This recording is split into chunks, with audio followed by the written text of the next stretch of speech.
This conference will now be recorded. Okay, so welcome everybody to this seminar from the Just to See and Retrace projects. And thank you for joining us this afternoon. We have the honor today to have with us Dr. Ben Purvis.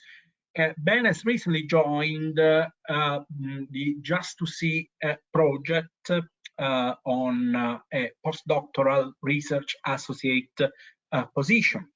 However, Ben was already working at the University of Sheffield. He has been employed for 2 years at the School of Architecture, where he has been looking at integrated assessment models for the transition towards sustainable futures, mainly within an urban context. We will discover today a little bit more about Ben's background, who is a truly multidisciplinary, interdisciplinary, or even transdisciplinary, or even better, as he loves to describe himself, an undisciplined scholar, having read physics for his first degree and PhD, and then moved more towards social sciences.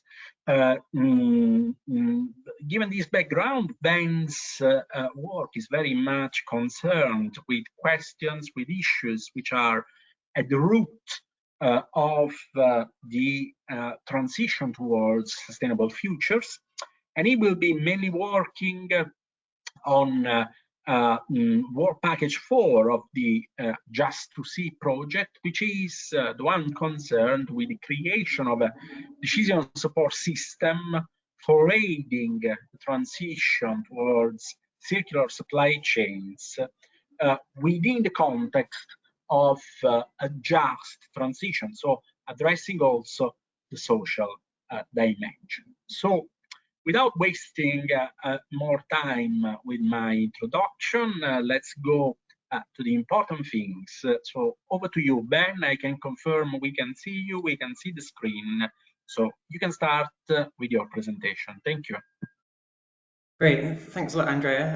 Hi, everyone. So yeah, in I guess the spirit of minimizing primary production, I'm pleased to say this presentation is a modified version of a paper I delivered back in July 2021 at the annual conference of the System Dynamics Society.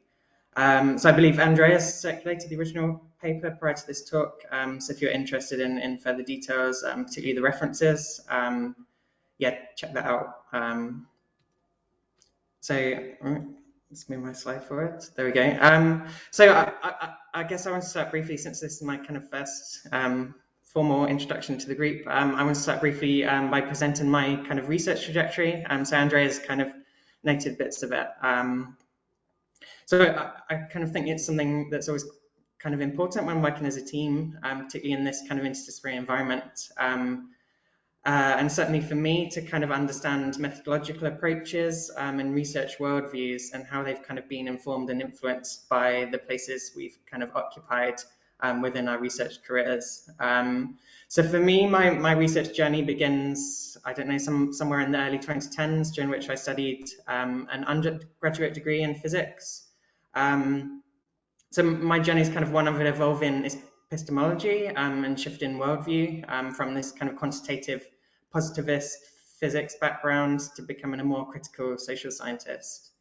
So in 2015, I was recruited as a physicist to do my PhD as part of an interdisciplinary project focused on conceptualizing urban sustainability and aiming to develop some sort of modeling framework which would be used to support decision makers to both evaluate urban sustainability and explore pathways for improving upon it. And the idea behind the kind of people that kind of created this project was that a physicist, me, could be useful to build on a lot of the ecological economics literature, which references the principles of thermodynamics, and in particular explore the potential of entropy, drawing on Nicholas George Q. Rogan from the 1970s as some sort of indicator for measuring sustainability. So this didn't work out in practice for all sorts of reasons that aren't kind of within the scope of this talk. I'd be happy to give another talk if people were interested. But this kind of shifted me to move kind of out of this kind of physical science, technocratic almost background to becoming a kind of more critical scholar, particularly aided by, so there was a cohort of colleagues on the same project from STS, Science and Technology Studies, and I feel like I've kind of been influenced quite strongly by the approaches of science and technology studies. So I ended up moving towards the complexity sciences and systems thinking, and later becoming more entangled in I guess, critical theory, and my work during my postdoc on socioeconomic modeling and climate change economics. So as Andrea said, I formally joined Just TCE at the start of the month. So about a week and a half, I've kind of been delving into various literature and the project proposal, etc. And I've seen strong parallels between kind of the Just TCE's scope and goals and a lot of the research I've kind of been immersed in already. So yeah, I'm really pleased to be joining you guys and kind of excited for the next few years on the project. So yeah, back to the paper. So this paper comes out of my research during my PhD and previous postdoc, during which I developed an interest in the world free model from the 1972 Limits to Growth report, a model which I rebuilt and worked with during my PhD. So for those unfamiliar with Limits to Growth, it's a key text in the origins of the sustainability discourse.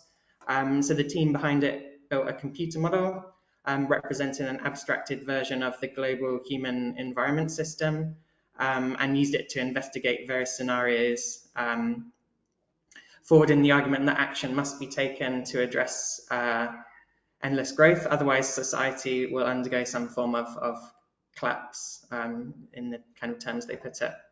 So the immediate reception to this report and the model was mostly negative.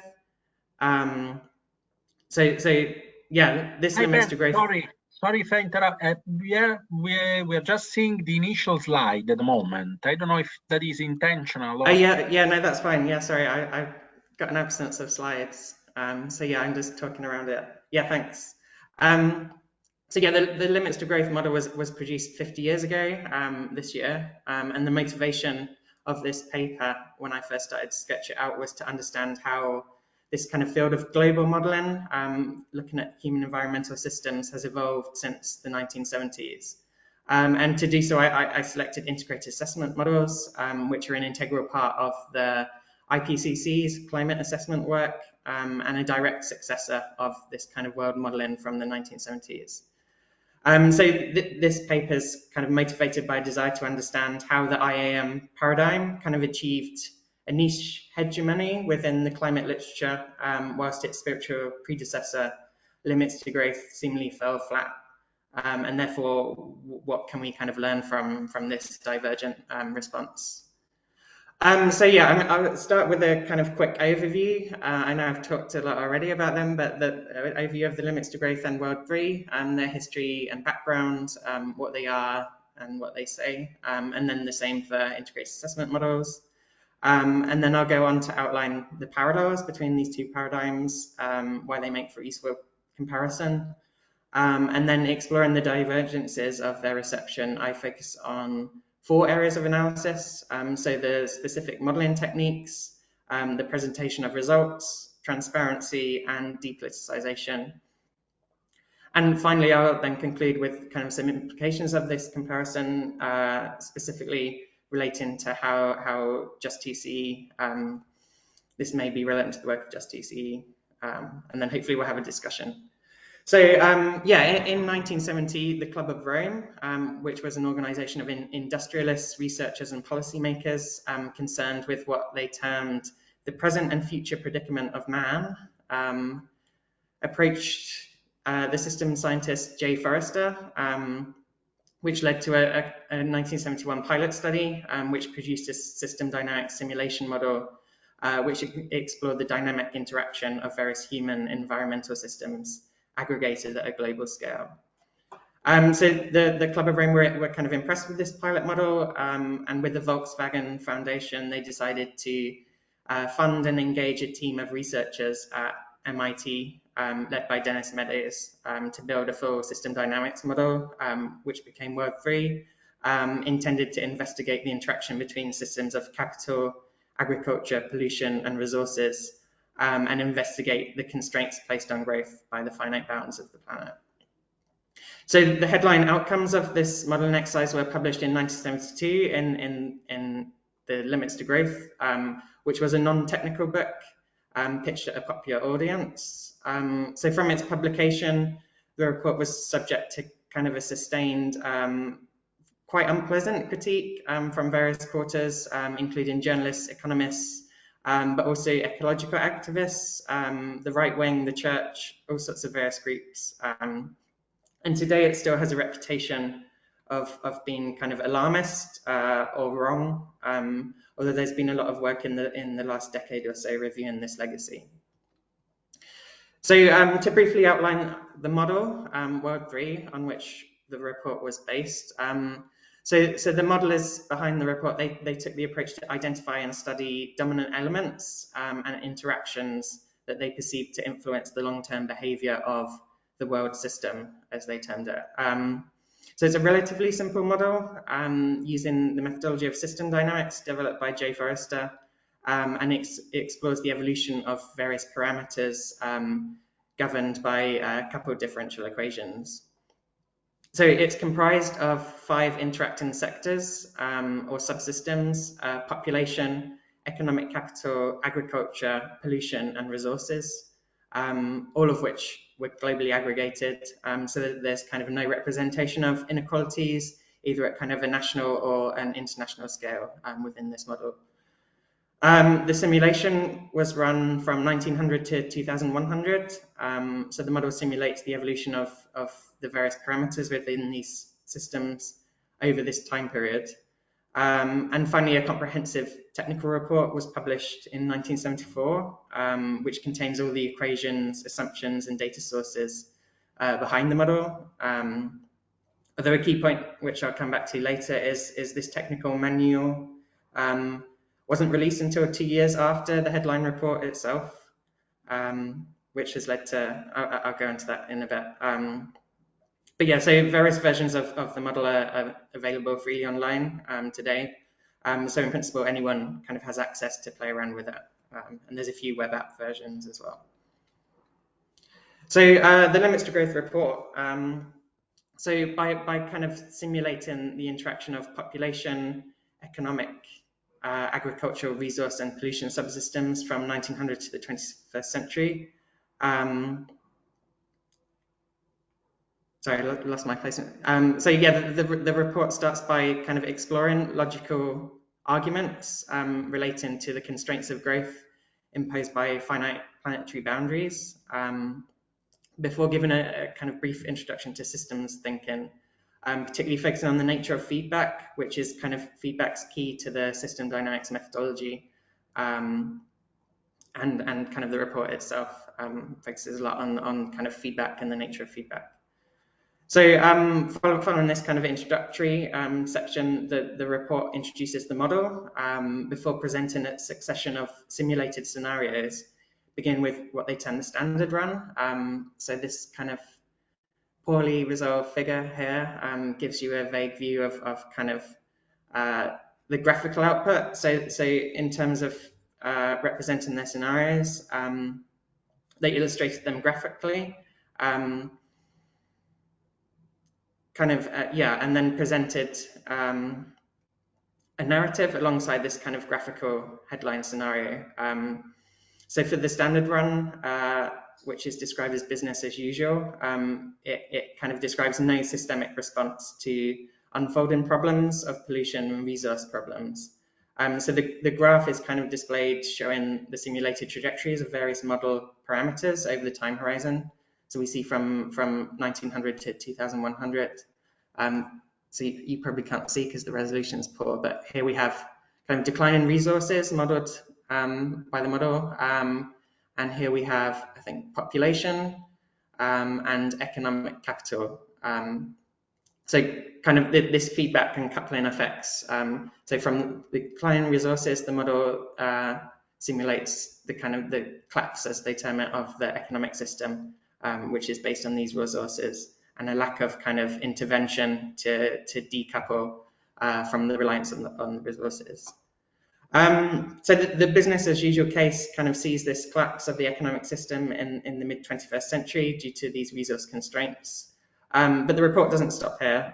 It goes then on to present further scenarios that experiment with various technological and policy responses of the system in response to these kind of unfolding problems. Though the key argument of the report is that this business as usual case, so the standard run as they call it, leads to collapse sometime in the mid-21st century. Therefore, action is needed, kind of concerted action early to kind of prevent these kind of issues emerging. So moving on to integrated assessment models. So I guess it is kind of best to think of integrated assessment modeling, or IAM, as kind of a model typology rather than an explicitly defined methodology, because there's quite a lot of diversity across the paradigm. But essentially kind of the core elements, so they're dynamic. There's an integral time component to these models, and they integrate across multiple knowledge domains. So for example, most models include climate policies, models of population structure and employment, alongside modeled greenhouse gas concentration and temperature profiles. And the output, again, is presented in terms of scenarios, so attempts to define a number of possible futures described by relevant variables. And the motivation behind the paradigm, similar to many modeling areas, is that policymakers face kind of challenges of the multitude of kind of complex and interrelated phenomena, and need ways of developing strategies to confront climate change. So this is kind of the purpose between the IAM paradigm. So models are designed to ask kind of what if questions, or how could we get to, such as how can we get to net zero by 2050, looking at kind of a mix of energy compositions, or what if uptake of renewable technologies is a lot lower than anticipated? What does that mean for climate targets and temperature warming? So I've reproduced this figure from a paper by Lisette van Beek and colleagues from 2020, which comprehensive. This paper is a really good paper if you're interested in integrated assessment models, because it quite comprehensively charts the history of integrated assessment models from the early 1970s to today. So these models, they arose in the 1970s as global models looking at, for example, resource limits and energy. So not just World 3 as kind of one of the earliest progenitors, but over the 1970s, there was a range of quite similar models, in particular focused on the interaction of energy and economic systems, and cost-benefit climate economic models. So kind of moving forward moving forward in kind of subsequent decades, within the Van Beek paper, there's a nice anecdote from an integrated assessment modeling team in the 80s who developed a model looking at policies to mitigate acid rain in Europe. And so Van Beek has kind of interviewed some of the kind of key people behind this model, and how basically it took them a decade from kind of first developing the model to actually getting policymakers to kind of pay attention to them. So this kind of quite painful process of kind of being refused access to meetings, etc. But yeah, eventually, so this RAINS model, it was called, in the 1980s, that kind of became the first kind of global model, as it were, to have a kind of real impact on policy. When finally, after the kind of decade-long effort of this modeling team, they were finally listened to by kind of a UN body that then kind of developed some strategy related to acid rain with the modeling group. But then kind of in the late 1980s, with the rise of climate science, integrated assessment models became really significant tools for developing mitigation strategies within the work of the IPCC. And this is kind of largely due to there being a massive gap that the IPCC needed. So they had these complex physical kind of science models that kind of simulated temperature, etc., and yeah, the kind of the physical aspects of climate change. But there was a huge gap for like the socioeconomic energy modeling aspect, in which integrated assessment models were kind of basically the only kind of field or paradigm that seems maybe relevant to fill in this gap. So there was kind of massive opportunity here that kind of integrated assessment models then ended up filling. And kind of, yeah, then in kind of the next couple of decades, they kind of worked from here up to being kind of a really crucial tool within the work of the IPCC. So today, they really form the backbone of Working Group 3's scenario analysis for mitigation, climate change, exploring energy scenarios, etc. So, for example, they were quite crucial in showing the supposed economic and technological feasibility of the 2-degree target that was set at the 2015 Paris Agreement. So yeah, I guess kind of then moving to draw parallels between these two paradigms. Hopefully, kind of a lot of them are obvious, but yeah. So there's divergences, but there's strong parallels. So both paradigms, they employ complex simulation models of the global system, purporting to integrate a range of socioeconomic and natural phenomena into a single framework for exploring future scenarios. So both paradigms, they kind of stress that their outputs are not predictions or forecasts. Both have been considered in relation to the global policy domain. So kind of my question from kind of starting this body of work was, okay, there's all these similarities. Why then was World 3 seen as alarmist and wrong, whereas integrated assessment modeling has kind of become hegemonic within the climate literature? So yeah, in kind of the paper, this question was explored along kind of these 4 dimensions. So the modeling techniques employed by the two paradigms, the presentation of results, transparency, and depoliticisation, which I'll now go on to kind of cover briefly. So in terms of modeling techniques, so World 3 is arguably the most famous system dynamics model. Its epistemology lies kind of away from an objectivist extreme. So it kind of values mental models and deriving confidence from social conversations rather than a kind of sole reliance on kind of rigorous validation and sensitivity analysis techniques. So system dynamics as a modeling approach, it kind of emphasizes the importance of feedback loops and viewing the system in question as more than the sum of its parts. So in 1972, when kind of the report was published, the methodology was still in its infancy, and computer simulation itself wasn't really widely employed, particularly in kind of policy areas. So system dynamics occupied at the time, and arguably it still does today, a kind of marginal position within kind of the socioeconomic or science policy interface landscape. So this led to much hostility, particularly from economists who saw the modelling team as kind of outsiders. Particularly, a lot of them were from management science backgrounds, engineering backgrounds. So a lot of mainstream economists saw them as kind of encroaching on their domain with their spurious methods. Whereas integrated assessment models, on the other hand, they arose in a different context and solidified over several decades, and kind of had this key gap that happened when the kind of IPCC was set up to kind of position themselves in. So models themselves, they employ quite a range of modeling techniques. They're typically modular. They employ optimization and the assumption of economic equilibrium, which today these techniques are kind of quite well established outside the IAM paradigm, and particularly within orthodox economic schools. So yeah, they typically employ general or partial equilibrium economic models, which kind of, despite all sorts of criticisms that one might have of such things, that they're kind of respected as good practice, kind of within the right policy and economic spheres.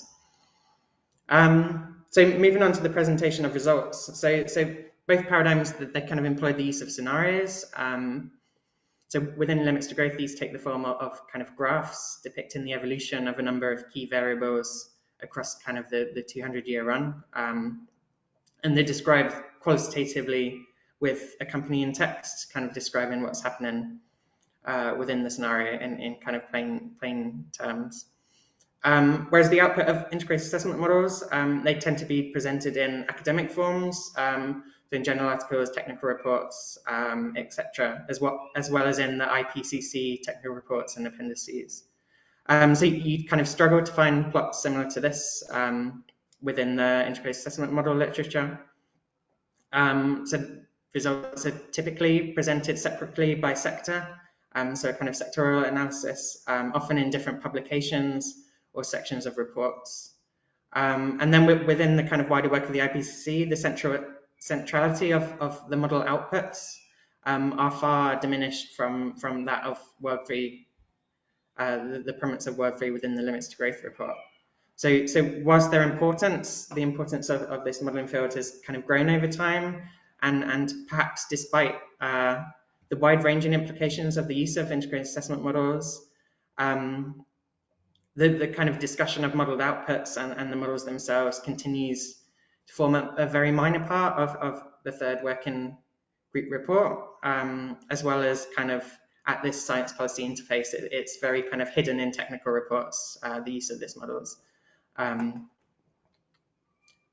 Which, yeah, kind of leads a bit to this discussion of transparency. So integrated assessment models, they've long been criticized for their lack of transparency, often described as black box models. So particularly historically, there's been a real lack of documentation that's kind of publicly available, and still this kind of continues to be an issue. So there's kind of the question that it's inevitable in a way that such vast models, so these are kind of massive models developed by large teams. There's almost an inevitability that such large complex models can resemble black boxes to outsiders, and the more complex the model is, the more difficult it is to understand, even to those involved in the modeling process. But the integrated assessment modeling field, it suffers from a kind of historical lack of attention to accessibility and available documentation. On the other hand, the limits to growth authors, they published this manual in 1974, which describes every model equation, assumption, and data source in kind of incredible detail. So this document, it allowed me to rebuild the model from nothing during my PhD and kind of develop an intuitive understanding to what the model was doing. So whilst now there's kind of an increase in documentation from integrated assessment models, largely kind of pushed by this criticism and kind of by the IPCC itself, still kind of the level of documentation is nothing compared to kind of what's in this report.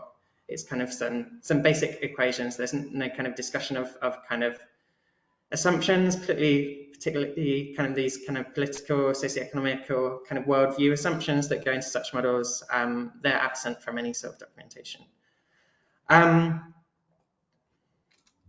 So yeah, then I kind of mentioned previously, so the only problem that exists with this limits to growth documentation is it was published 2 years after the report, which according to various authors in the last decades kind of left this huge gap in which the model was criticized based on a report that didn't really detail the model at all.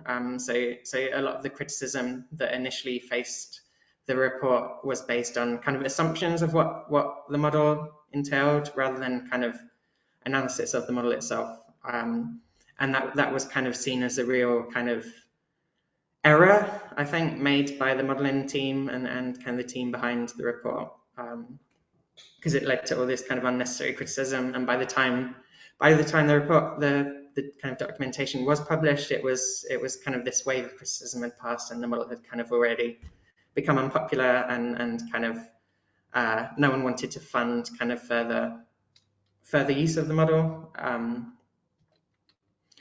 So then finally, kind of this angle of depoliticization, the kind of political dimension.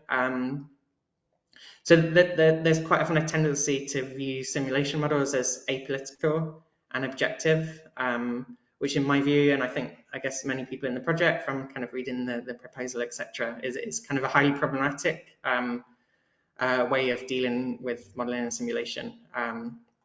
So as I said, much of the response to limits of growth was kind of quite political, which is evident when you look stuff up. So there's this quote from The Economist, kind of, I can't say it because my screen's in the way, but if you can read that, kind of quite negative and acrimonious and almost bad faith ad hominem attacks of the modeling group, rather than kind of based on kind of I don't know, a critical kind of engagement with what the report's saying. It's kind of a particularly the economic angle. There's the kind of the divergence in economic schools led to a lot of this critique. So integrated assessment models, on the other hand, mostly through their historical origins. So the major models, they tended to have a pre-existent link to public policy agencies, which in many cases commission the models themselves. So this is kind of offered a veneer of credibility and respectability. So they're commissioned by the policymaker. So the policymaker kind of has a vested interest in kind of agreeing with whatever the model is saying, or kind of respecting the model. Something that the World 3 model didn't benefit from. So in this way, they end up somewhat kind of hidden in the IPCC literature. They're kind of often cast as apolitical, despite kind of criticism from radical and critical scholars who view them as objects for maintaining the status quo. So this is particularly important, as I said, from the perspective of a pluralist economics. So because the dominant models within the IM kind of paradigm, they all come from an orthodox neoclassical tradition, using equilibrium or partial equilibrium models, so they leave no scope for other schools of thought. And in particular, even modeling kind of more more radical scenarios. So for example, degrowth is not something that would be easy to model within an integrated assessment or these mainstream integrated assessment models. So there's kind of a real blindness to kind of anything more radical than kind of a incremental approach to kind of mitigating climate change. So yeah, kind of to slowly conclude. So in my view, limits to growth began to temper the hostile environment in which integrated assessment models were able to gain traction. So partly kind of there's this context in which they arise. So the world, in a way, wasn't kind of ready for this kind of modeling paradigm to emerge at that time. The global environmental movement, it barely existed at the time. Sustainability as a concept didn't exist. So despite kind of failure of limits to growth in the World 3 model to kind of make a tangible impact on policy, it kind of made an incredibly important contribution to various discourses, particularly the sustainability discourse, but also discourses relating to the use of modeling and simulation at the science policy interface. Secondly, the 2-year delay in publishing the technical report really, I think, damaged the legacy of limits to growth. So I guess we'll never know what the legacy might have been if they were published at the same time. It could have been worse reception, particularly because of the kind of the level of detail in kind of the manual. There's almost the aspect of being too transparent in a way. Integrated assessment models in kind of not being transparent enough. There's nowhere to critique them. Whereas in publishing a full manual, there's a lot to critique. But yeah, anyway, so I believe there's a need for contemporary modelers to reflect on the political and ideological dimensions of their models, particularly models which are integrating socioeconomic aspects of any form. They're inherently not apolitical, inherently political, and they should not be presented as apolitical. So whilst the hostile reception of limits to growth, it might be dispiriting, it's through small steps to challenge the status quo, really, that change may come about, potentially. So whilst limits to growth may have failed to directly impact policy, it did contribute to a narrative shift, and its legacy remains pertinent 50 years later. So finally, I think it would hopefully be nice to have a discussion if people have any thoughts or questions. But I wanted to pick out a few things that kind of are unadapted in this presentation kind of stood out to me as to the kind of potential main implications for just TCE from this work.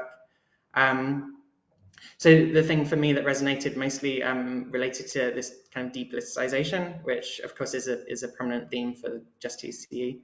But in particular, this kind of the divergent legacies of these two modeling paradigms.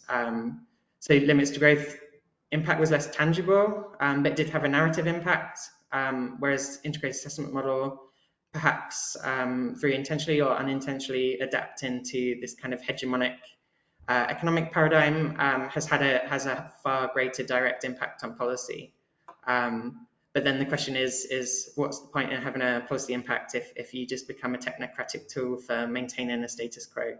So I think, I don't know, I obviously have opinions on that debate, but I'm kind of still, I think there's interesting questions to be posed there, particularly kind of, I guess, in terms of just TCE's intentions to kind of have policy impacts, and what that might mean for kind of compromising the kind of radical kind of roots of the project.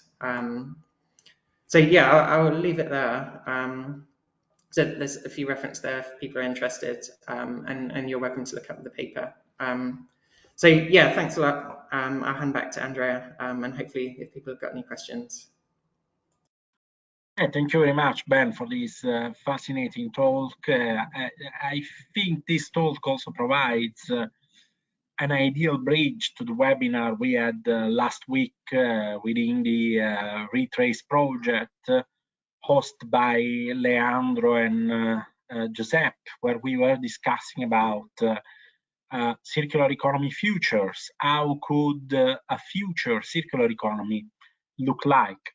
And I think a key point in your talk, and this is something that, you know, many people, especially, you know, ourselves who are mainly management scholars, management science scholars, what we fail to understand in many cases is that models have also got the potential to shape future states and to help us in the definition of plausible and desirable futures. What I can see in your talk is a clear dichotomy. For instance, you know, while the so-called integrated assessment models have gained a lot of traction, they're also becoming a way to lock ourselves in the current status quo.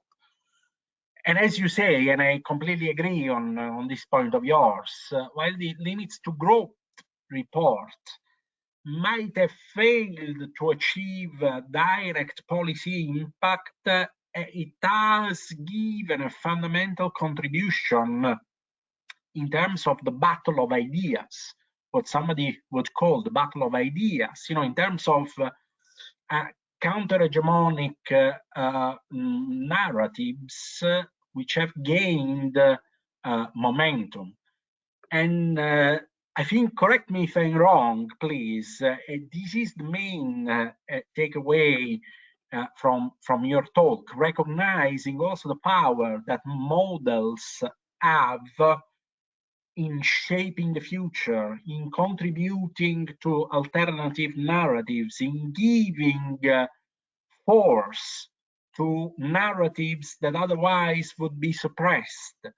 while, we have a status quo which presents its own models as apolitical, objective, and based on science. So, have I interpreted correctly the key message of the talk? And if you have any other insight regarding this? Yeah, I think, yeah, definitely that's kind of, and particularly kind of going over these slides from last year, kind of, that's kind of the main thing that jumped out of me at me is kind of, I don't know, I think particularly in this kind of academic world that we inhabit, the kind of idea of impact being kind of very kind of focused on tangible kind of outcomes. So we talked to however many policymakers and they implemented our results into their strategy. That's tangible, that's great, we can see it.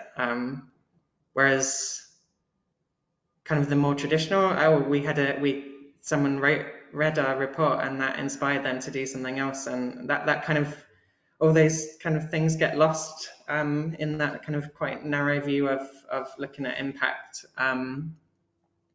So I think, yeah, certainly,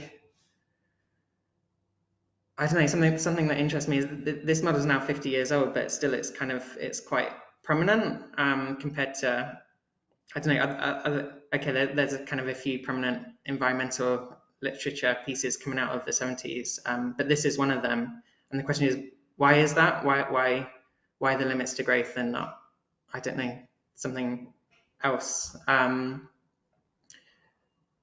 Which is an interesting question. I think partly in a way, is this the negative response to it? In a way, all publicity is bad publicity.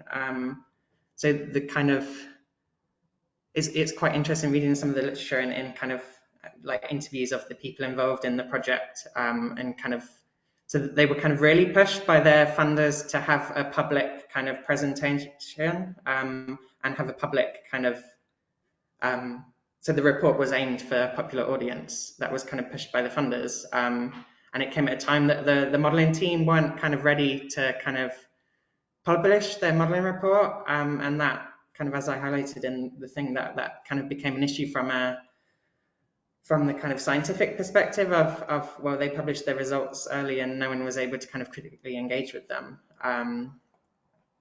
But actually that I don't know, it's not entirely negative, because maybe otherwise no one would have noticed. I don't know. So it's kind of that, I don't know, yeah, it's a mix, right? So yeah, okay, negative responses to kind of a more radical, perhaps, narrative impact is maybe a good thing. At least it's generating this kind of critical debate and discussion. Whereas kind of with the integrated assessment modeling kind of work, it's largely, I don't know, that there's, okay, big teams working on it, but it's not really in the public discourse, or it's never really been in the public discourse. Whereas limits to growth was in the 1970s, to the extent that maybe it's still relevant today. Yeah. Thank you, Ben. Thank you, and absolutely very useful debate to have, especially as you said, within the Just to See community. And speaking of which, I think there is the first question from our audience. I think we have Maddalena Ripa, who is leading Work Package 2 within the Just to See project. Maddalena, would you like to ask the question yourself? Yes. Can you hear me? Sure. Thanks, Ben. I have just written in the chat that your talk made me think about the sentence from George Box, all models are wrong, but some are useful, no? And Just to See, in fact, in line with your talk, strongly calls for a repoliticization of the circular economy discourse. So my question is, in your opinion, which are the aspects we should consider to make at least our decision support tool, our modeling work package for at least useful? Thank you. Yeah, that's a really interesting question. And I guess it comes at a good time for me because I'm like a week into thinking about things, and I have had these kind of questions have arisen to me whilst kind of reading the proposal and kind of the various literature behind it of what happens if in our view as kind of critical scholars thinking about the circular economy, we kind of say to a company using our decision support tool that the best thing they could do is just cease to exist. Is that, I don't know, that what do we do about that? Is that a failure of our tool, or is it, could that be a good thing? I don't know. So say Shell or whatever, and I was saying, oh, we want to make our business model more circular. Well, okay, you can stop extracting fossil resources, which kind of, I don't know. So I guess maybe these discussions have already happened within the project. Maybe that, I don't know. But I think it's interesting. That is how pragmatic do we need to be, or should we be in kind of, so we have these endeavors to get people to use our tool, but less about kind of, okay, our tool tells them that their business model is terrible and it's beyond repair, because maybe it is. I don't know. Is that a success? I'd say maybe it is. Maybe it's not. I don't know. But I think that's a useful discussion to have. And potentially it's that, I don't know, it generates interest more broadly if oh, these scholars have developed a tool that tells everyone their business model is terrible. It's an impact, even if it's not necessarily the kind of desired impact of kind of making a change, it's having a narrative impact potentially. And I think that's important. I think the narrative impact is important. I'd say it's a lot more important maybe than kind of a kind of status quo based, oh, we've kind of, I don't know, employed, or we've risen our wages a little bit. Okay, that's a good thing, but you've got a terrible business model. I don't know. I think that's an interesting debate.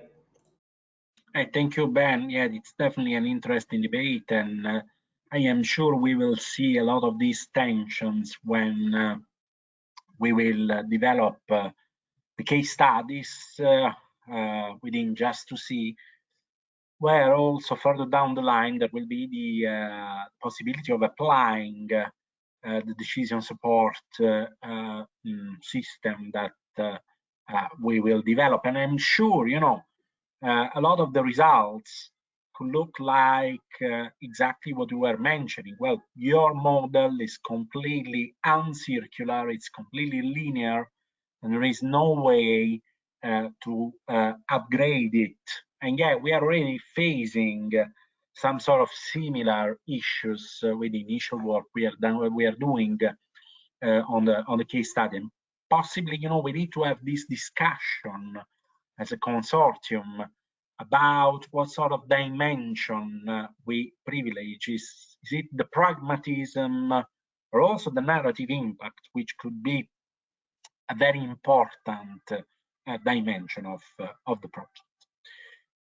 Any other question? I think, you know, that during his talk also Ben pointed to the need for pluralism in economics, and of course this links well also to the work that Marco, Oriol, Jose, and ourselves are doing within Work Package 5. Marco, do you want to share any point with Ben? Yes. Hi, everyone. Thank you, Ben, for your insightful presentation. It was very interesting. I came in, I was in a situation in which I had two names, but I was there anyway. I got rid of my first name, which was the name of a student of mine. I don't know why. Anyway, no. So turning to your talk, to your presentation, you know that in Work Package 5, which we are also involved in, we are trying to develop a ecological input-output stock flow consistent dynamic model for an open economy. So a very long title, quite complex model actually.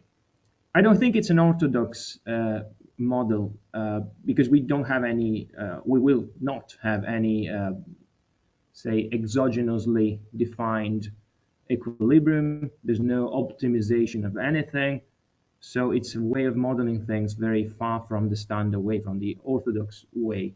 The main problem is perhaps the number of equations and parameters. You perhaps know the joke by von Neumann. He used to say, with 4 parameters, I can fit an elephant. With 5, I can make him wiggle his trunk, if I remember that correctly. Enrico Fermi used to remember this conversation with von Neumann. Anyway, my question for you is, so we are trying to develop this quite complex model, and based on your review and on your comparison, different views, different ways of modeling these things, which challenges and which risks should we expect to face, to run into? Is there anything that, in your opinion, we should take into consideration, any risk, any challenge that, in your opinion, we are very likely to face when trying to use that type of modeling to deal with circular economy policies and practices? Yeah, thanks, Margaret. Yeah, wait, is that, sorry, I thought my internet's gone. I guess a few things kind of immediately jump out to me. I think from my past experience, so I'm not an economist and I'm not really a modeler. I'm kind of dabble in various things. So I've got all sorts of bad practices. So for me, documentation, I think, is a kind of really, I think, key challenge and risk is that having meaningful documentation, that kind of others can step in and kind of understand what's going on and what's gone on and kind of build on the tools. Because if that's not in place, then people leave and whatever, the project ends, and there's kind of no legacy there necessarily. So I think, yeah, that documentation, which I know, I think that's a key deliverable or whatever, right? But yeah, making that documentation kind of as easily accessible as possible, which I know isn't, I don't know, with these kind of complex models, it's very difficult to make something that's accessible to someone that doesn't model or whatever. But I think, yeah, having that almost a foreword and kind of the kind of assumptions, like ideological, political assumptions that we as modelers have put into our model. Here's our kind of economic kind of worldview or whatever, or worldviews. This is the literature we've drawn on. I think that's an important part of the documentation that's kind of quite often missed in kind of a standard documented models. Here's some equations. Here's how the model simulates stuff. So that kind of more kind of yeah, political element, like where have we drawn on? I guess the other thing that jumps out to me is the, I don't know, this is testing how well I've read the proposal and the purpose of Work Package 5. But I guess the purpose of the model and the kind of its intended use, and how that kind of would inform developing it. So if it's kind of aimed to be used by stakeholders, where are they in the process of developing it? Rather than just kind of, say, like the limits to growth, developing a model and kind of releasing it to the world, which works, I guess. But kind of thinking more about, well, who's going to be using the model when we're not using it? And how can they use the model, and kind of how can they build upon it or kind of interrogate it and understand it, which again, yeah, I think that comes back to the, I don't know, maybe documentation is not a broad enough term, but the kind of that kind of really focusing on how can we let others understand our model, which is a real challenge because I don't know, it's complex. It's both in terms of kind of the model, but also the kind of economic foundations of it, I guess, for an outsider or even kind of someone inside, but from a slightly different school of thought. So yeah, that's, I don't know, a roundabout kind of answer, I think. Yeah, if I may, your point is important. Yeah, that's exactly what we are trying to do, to share everything, to make all the information, the code, everything available on the web. Everyone can access it. And another thing that we can do, based also on your suggestion, is to explain step by step what we are doing in the model, which specific assumptions, which specific theories, which specific views are kind of inspiring what we do. We can put references. Obviously, we make the data available for everyone. And another thing, based on what you say, could be also to create a kind of toy version of the. You create a big model, and then you create a kind of toy version which can be used by a, say, standard user, and perhaps also some online app or something to kind of use the model to simulate it, which make easier also for people who are not, say, programmer or modelers to use those things. So yeah, that's something we can try to do with your help, by the way. So. Thank you, Mark. I think these are all fundamental points, and if I can add something, Ben was talking about the stakeholders. Who is then the end user of these models? I think, also linking to what you were saying earlier about the impact and how do we influence policy. Sometimes we develop these sort of models thinking about, the government or the policymaker as the ultimate user. And I think, if possible, here, we need to be counter-hegemonic also when it comes to the design of the tools, thinking about alternative stakeholders that could use these tools. What if, for instance, social movements which want to check the effects, the feasibility of a Green New Deal package? What if we want to aid advocacy groups which are calling on a ban, on an immediate ban to fossil fuels? What if we want to help campaign groups which are advocating for more localized consumption? Probably this is also something that we need to start embedding in our research. And of course, in the Just to See proposal, we have some elements of this, because when we talk about impact, for instance, we don't necessarily talk about governments, regional governments, the mayor of Sheffield, the mayor of Naples. No, we also talk, for instance, about political parties which could adopt some of the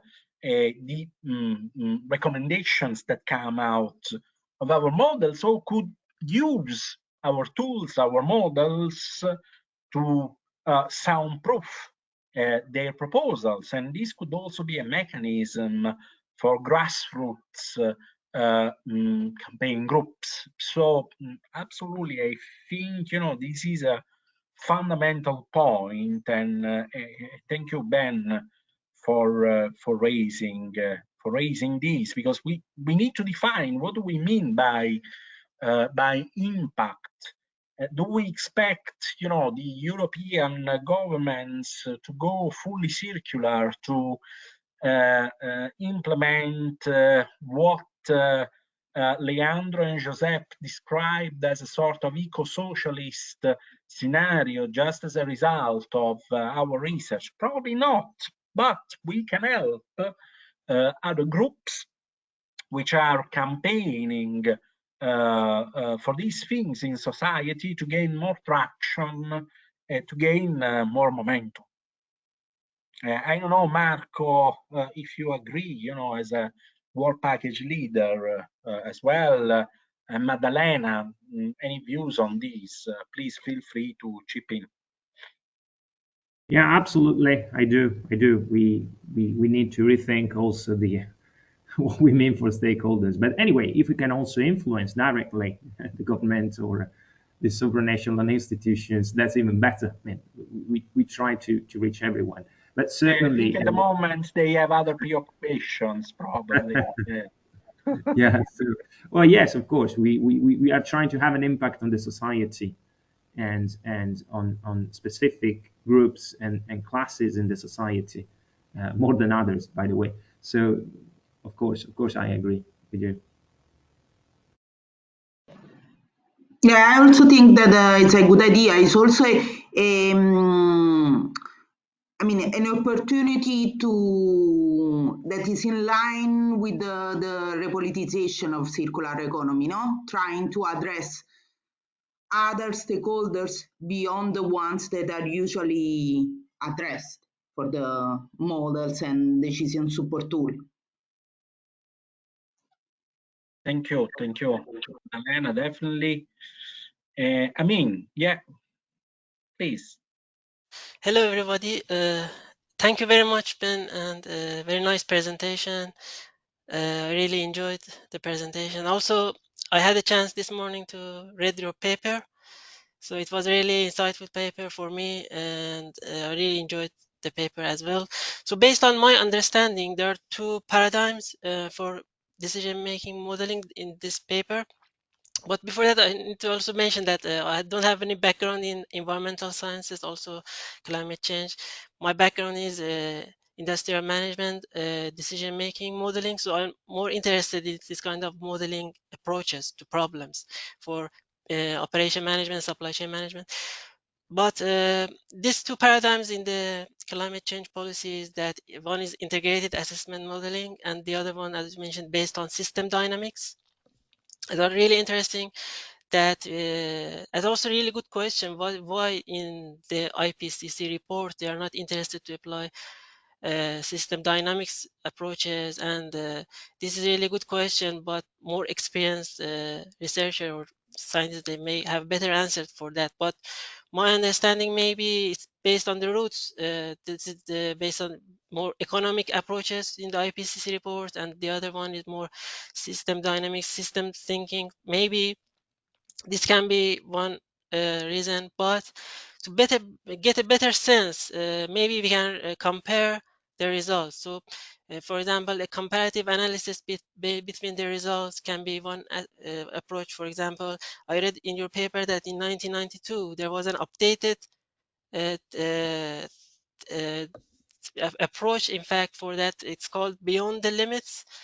So in fact, they confirmed the initial result of the initial method of the limits to growth. So it would be interesting to see and compare it with the IPCC report, and then see that if they are converging in what in that sense. So can we get, for example, similar results? And as you said, it's almost similar, but it's really interesting in terms of the modeling and why it can be, if they are getting the similar results, why they are not interested to apply it, and what are the advantages of this method. Because I'm also not experienced in the system dynamics, so it's better to understand both approaches and then compare why they are not applying those two methodologies or two modelings, in fact. So my question is that maybe if there is any comparative analysis based on your review in the literature between these two approaches, or if there is no any comparative analysis in your opinion, I'm not sure about that. And also, yeah. Yeah, so you're kind of asking whether there's other kind of comparative stuff of the kind of, yeah, so yeah, I don't think so, which is mostly why I kind of wrote the paper, because I found it quite interesting, this kind of, because I saw all these similarities, but nothing really written about it. And again, I feel I don't have that many answers. I think particularly because, just how the IPCC is structured and how its kind of work packages work. It's very kind of big. I think that's the word. So I think I referenced in the paper, I can't think the author drew this distinction between big science and small science, which I think is kind of quite an interesting distinction of these massive modeling groups with kind of large research grants coming in every year. There's a lot of capacity to kind of do a lot of research, and they end up kind of almost dominating the market, as it were, of kind of assessment modeling, which, yeah, in my view is kind of a real problem for these kind of smaller kind of endeavors. That there are papers out there that are using kind of system dynamic approaches to kind of model climate mitigation, and they might make their way into the IPCC reports. But in terms of kind of a scale, like the large modeling teams, they kind of dominate. So there's these kind of 6 big models that dominate the integrated assessment modeling literature. And they hoover up researchers, these modeling teams, because that's where all the money is, that's where the jobs are. So it's, I don't know, it's quite an interesting kind of way to see how the kind of the contemporary kind of research economic kind of paradigm works in terms of this big science, and how that kind of limits the more kind of radical stuff going on. It kind of creates this almost the snowballing of the status quo approaches, sweeping up kind of modelers with more radical backgrounds. Which is, I don't know, I find that really interesting, just to kind of observe that. I'm not sure that entirely answers your question, but Yeah, thank you for that. That's a good answer. But I'm just interested to see it in comparative, in terms of more analytical way to see the result, to compare the results. In fact, not in a narrative way. That would be interesting to see if they are, to what extent they are different, or what would be the result in that terms. So in terms of more quantitative way to looking the problem. So yeah, thank you for that. yeah. Thank you very much. Yeah. Yeah, oh, thank you. Yeah, no, that's definitely, I think that's an absence of that kind of more quantitative approach. And I think it is, because at one point I considered doing something similar, and partly because of the kind of transparency and the lack of documentation for these big models, it's very hard to do any kind of quantitative kind of comparison without kind of being physically located in one of those modeling teams where you have access to all the data and kind of the right people to talk to. So yeah, I think it would be an interesting analysis, but Yeah. Another thing, thank you. Another thing is that what we can bring to the table by using a specific methodology. For example, if we are using system dynamics, because we are not saying that why they didn't use our methodology or what. So we need to talk about the benefits that we can bring to the table by using for example, system dynamics methodology or modeling. But if we are not adding any more value to their modeling, so does it make sense to expecting them to apply our methodology, right? In my opinion. yeah, And no, definitely. yeah. Sorry, yeah. So for me, I see the main benefit of the system dynamics approach is this kind of emphasis on the feedback. So a lot of kind of the major integrated assessment models, they're not considering feedback in a meaningful way. So they'll kind of have they'll project temperature rises, but the temperature rise isn't fed back into the economic system. It's considered, oh, it doesn't impact whatever. It's 5 degrees warmer, but everything's fine. Which, I don't know, there's a couple of papers on that are quite interesting, and surprised at how this is kind of a very mainstream thing, is this lack of feedback of kind of the temperature increases into the economic modeling. So yeah, to me, I do see that there are some benefits from a kind of methodological approach. It's not just, oh, it's something different. It is this issue of feedback is kind of, I don't know, crucial for these kind of large complex problems. So it should be kind of in the models, really.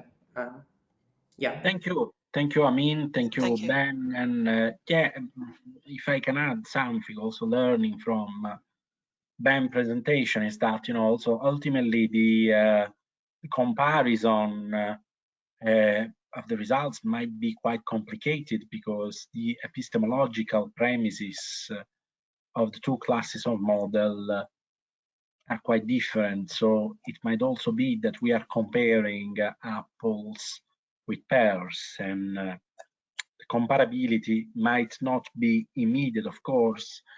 Besides, all the